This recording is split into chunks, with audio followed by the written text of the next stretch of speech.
राधे राधे मित्रों। 10वां अध्याय कंस के अत्याचार, बलभद्र जी का अवतार तथा व्यास देव द्वारा उनका स्तवन।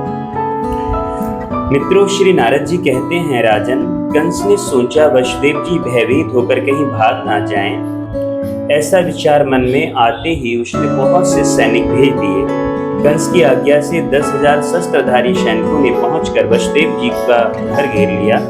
वसुदेव जी ने यथा समय देवकी के गर्भ से 8 पुत्र उत्पन्न किए। वे क्रमशः 1 वर्ष के बाद होते गए। फिर उन्होंने एक कन्या को भी जन्म दिया जो भगवान की सनातनी माया थी। सर्वप्रथम जो पुत्र उत्पन्न हुआ उसका नाम कीर्तिमान था। वासुदेव जी उसे गोद में उठाकर कंस के पास ले गए। वे दूसरे के प्रयोजन को भी अच्छी तरह से समझते थे, इसीलिए वह बालक उन्होंने कंस को दे दिया। वसुदेव जी को अपने सत्य वचन के पालन में तत्पर देख कंस को दया आ गई। साधु पुरुष दुख सह लेते हैं परंतु अपनी कही हुई बात मिथ्या नहीं होने देते। सच्चाई देखकर किसके मन में क्षमा का भाव उदित नहीं होता। कंस ने कहा, वसुदेव जी, यही बालक आपके साथ ही घर लौट जाए, इससे मुझे कोई भय नहीं, परंतु आप दोनों का जो 8वां गर्भ होगा उसका वध मैं अवश्य करूंगा, इसमें कोई संशय नहीं है। श्री नारद जी कहते हैं, राजन, कंस के यूं कहने पर वासुदेव जी अपने पुत्र के साथ घर लौट आए, परंतु उस दुरात्मा के वचनों को उन्होंने तनिक भी सत्य नहीं माना। उस समय आकाश से उतरकर मैं वहां गया। उग्रसेन कुमार कंस ने मुझे मस्तक झुकाकर मेरा स्वागत सत्कार किया और मुझसे देवताओं का अभिप्राय पूछा। उस समय मैंने उससे जो उत्तर दिया वह मुझसे सुनो। मैंने कहा, नंद आदि गोप वसु के अवतार हैं और वृषभानु आदि देवताओं के। नरेश्वर कंस इस ब्रज भूमि में जो गोपियां हैं उनके रूपों में वेदों की ऋचाएं आदि यहाँ निवास करती हैं। मथुरा में वसुदेव आदि जो वृषणवंशी हैं वे सब के सब मूलतः देवता ही हैं। देवकी आदि संपूर्ण स्त्रियां भी निश्चय ही देवांगनाएं हैं। 7 बार गिन लेने पर भी सभी अंक 8 ही हो जाते हैं। तुम्हारे घात की संख्या से गिना जाए तो ये प्रथम बालक भी 8वां हो सकता है, क्योंकि देवताओं की वामतो गति है। श्री नारद जी कहते हैं, मित्रेश्वर, उससे यूं कहकर जब मैं चला आया तब देवताओं द्वारा किए गए दैत्यवध के लिए उद्योग पर कंस को बड़ा क्रोध आया। उसने उसी क्षण यादवों को मार डालने का विचार किया। उसने वासुदेव और देवकी को मजबूत बेड़ियों से बांधकर कैद कर लिया और देवकी के उस प्रथम गर्भजनित शिशु को शिलापृष्ठ पर रखकर पीस डाला। उसे अपने पूर्व जन्म की घटनाओं का स्मरण था, अतः भगवान विष्णु के भय से तथा अपने दुष्ट स्वभाव के कारण भी उसने इस भूतल पर प्रकट हुए देवकी के प्रत्येक बालक को जन्म लेते ही मार डाला। ऐसा करने में उसे तनिक भी हिचक नहीं हुई। ये सब देखकर यदुकुल नरेश राजा उग्रसेन उस समय कुपित हो उठे। उन्होंने वासुदेव जी की सहायता की और कंस को अत्याचार करने से रोका। कंस के दुष्ट अभिप्राय को प्रत्यक्ष देख महान यादव वीर उसके विरुद्ध उठ खड़े हुए। वे उग्रसेन के पीछे रहकर खड्गहस्त हो उनकी रक्षा करने लगे। उग्रसेन के अनुगामियों को युद्ध के लिए उद्यत देख कंस के निजी वीर सैनिक भी उनका सामना करने के लिए खड़े हुए। राजसभा के मंडप में ही उन दोनों दलों का परस्पर युद्ध होने लगा। राजद्वार पर भी उन दोनों दलों के वीरों में परस्पर युद्ध छिड़ गया। वे सब लोग खुलकर एक दूसरे पर खड्ग का प्रहार करने लगे। इस संघर्ष में 10,000 मनुष्य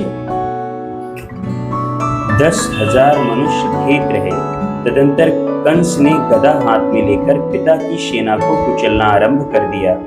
उसकी गदा से छू जाने से ही कितने ही लोगों के मस्तक कट गए, कितनों के पांव कट गए, नख विदीर्ण हो गए, बाहें कट गईं और उनकी आशा पर पानी फिर गया। कोई औंधे मुंह गिर गया और कोई अस्त्र शस्त्र लिए क्षण भर में धराशायी हो गए। बहुत से वीर खून उगलते हुए मूर्छित हो गए, काल के गाल में चले गए। वहां इतना रक्त प्रवाहित हुआ कि सारा सभा मंडप रंग गया। राजराजेश्वर इस प्रकार दुष्ट एवं मदमत्त कंस ने कुपित हो उद्भट शत्रुओं को धराशायी करके अपने पिता को कैद कर लिया। उन्हें राज सिंहासन से उतारकर उस दुष्ट ने पासों से बांध दिया और उनके मित्रों के साथ उन्हें भी कारागार में बंद कर दिया। मधु और सूरसेन की सारी संपत्तियों पर अधिकार करके कंसशंभ सिंहासन पर जा बैठा और राज्य शासन करने लगा। समस्त पीड़ित यादव संबंधी के घर पर जाने के बहाने तुरंत चारों दिशाओं में विभिन्न देशों के भीतर जाकर रहने लगे। उचित अवसर की प्रतीक्षा करने लगे। देवकी का 7वां गर्भ उनके लिए हर्ष और शोक दोनों की वृद्धि करने वाला हुआ। उसमें साक्षात अनंत देव अवतीर्ण हुए थे। योग माया ने देवकी के उस गर्भ को खींचकर ब्रज में रोहिणी की कुक्षी के भीतर पहुंचा दिया। ऐसा हो जाने पर मथुरा के लोग खेद प्रकट करते हुए कहने लगे, अहो बेचारी देवकी का गर्भ कहाँ चला गया, कैसे गिर गया। ब्रज में उस गर्भ को गए 5 ही दिन बीते थे कि भाद्रपद शुक्ला षष्ठी को स्वाति नक्षत्र में बुध के दिन वसुदेव की पत्नी रोहिणी के गर्भ से अनंत देव का प्राकट्य हुआ। उच्च स्थान में स्थित 5 ग्रहों से घिरे हुए तुला लग्न में दोपहर के समय बालक का जन्म हुआ। उस जन्म वेला में जब देवता फूल बरसा रहे थे और बादल वर बिंदु बिखेर रहे थे, तब अनंत देव अपनी अंग कांति से नंद भवन को उद्दासित करते हुए प्रकट हुए। नंद राय जी भी उस शिशु का जात कर्म संस्कार करके ब्राह्मणों को 10 लाख गौएं दान की। गोपों को बुलाकर उत्तम गान विद्या में निपुण गायों के संगीत के साथ महान मंगलमय उत्सव का आयोजन किया। देवल, देवराज, वशिष्ठ, बृहस्पति और मुझ नारद के साथ आकर श्री कृष्ण द्वैपायन व्यास भी वहां बैठे और नंद जी के दिए हुए पाद आदि उपहारों से अत्यंत प्रसन्न हुए। नंद राय जी ने पूछा, महर्षियों, ये सुंदर बालक कौन है जिसके समान दूसरा कोई देखने में नहीं आता। महामुनि, इसका जन्म 5 ही दिनों में कैसे हुआ, ये मुझे बताइए। श्री व्यास जी बोले, नंद, तुम्हारा अद्भुत सौभाग्य है कि शिशु के रूप में साक्षात सनातन देवता शेषनाग पधारे हैं। पहले तो मथुरापुरी में वसुदेव से देवकी के गर्भ में इनका आविर्भाव हुआ, फिर भगवान श्री कृष्ण की इच्छा से इनका देवकी के उदर से कल्याण में रोहिणी के गर्भ में आगमन हुआ है। नंद राय, ये योगियों के लिए भी दुर्लभ है, किंतु तुम्हें इनका प्रत्यक्ष दर्शन हुआ है।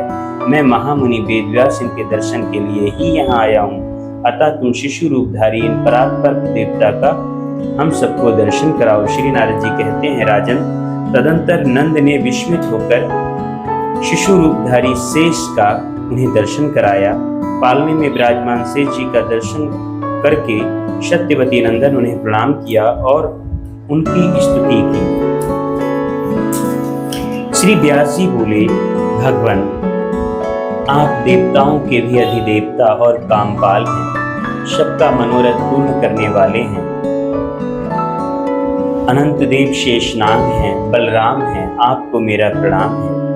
आप धरणीधर पूर्ण स्वरूप शंभ प्रकाश, हाथ में हल धारण करने वाले, सहस्त्र मस्तकों से सुशोभित तथा संकर्षण देव हैं, आपको मेरा नमस्कार है। रेवती रमण, आप ही बलदेव तथा श्री कृष्ण के अग्रज हैं। हलायुध एवं प्रलंबासुर के नाशक हैं। पुरुषोत्तम, आप मेरी रक्षा कीजिए। आप बल, बलवद्र तथा ताल के चिन्ह से युक्त ध्वजा धारण करने वाले हैं, आपको नमस्कार है। आप नील वस्त्रधारी, गौर वर्ण तथा रोहिणी के सुपुत्र हैं, आपको मेरा प्रणाम है। आप ही धेनु, मुष्टिक, कुंभान, रुक्मी, कुंभकर्ण, पूर तथा बल के शत्रु हैं। कालिंदी की धारा को मोड़ने वाले और हस्तिनापुर को गंगा की ओर आकर्षित करने वाले आप ही हैं तथा दिव्य के विनाशक यादवों के स्वामी तथा ब्रजमंडल के मंडन हैं। आप कंस के भाइयों का वध करने वाले तथा तीर्थ यात्रा करने वाले प्रभु हैं। दुर्योधन के गुरु भी साक्षात आप ही हैं। प्रभु, जगत की रक्षा कीजिए, रक्षा कीजिए।